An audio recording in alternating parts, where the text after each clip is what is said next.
Hello guys! Good morning! Yan, welcome to our behind the scene, and today is the end of June, and yes, we are grateful kasi natapos namin yung ating order on time.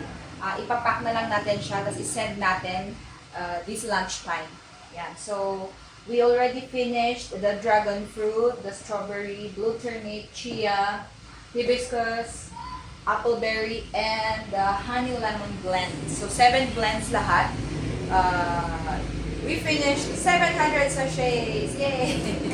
Yeah, that's our small win for today, and we're gonna pack them and then we're gonna send them out to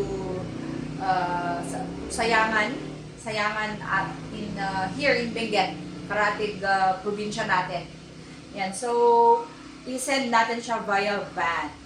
Yan guys, so bibilangin pa natin ito mamaya. Actually, nabilang na siya, pero i-double check lang ulit natin para hindi na hassle, diba? So this is the behind the scene today natin, yung mga packing of orders na, and then the rechecking kung tama yung orders na nabigay para hindi na problema kay customer. Yan guys. Okay, so wala naman na. Okay, so ito yung mga pinagagawa namin ngayon. End of the month, and hopefully we welcome a new July. Welcome a new month, diba? Yan guys. So thank you for watching. Thank you for being here with me, and welcome to the Home Biz channel. Yes guys, bye!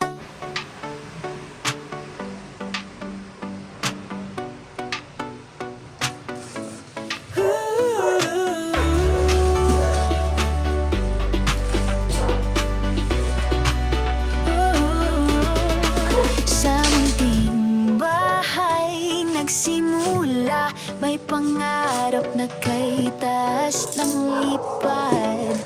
Lemon kape at kung ano-ano pa, ginawang negosyo, pusong may lakas.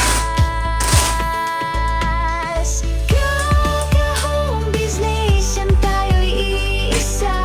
Bawat sipag at tiyaga may pag-asa.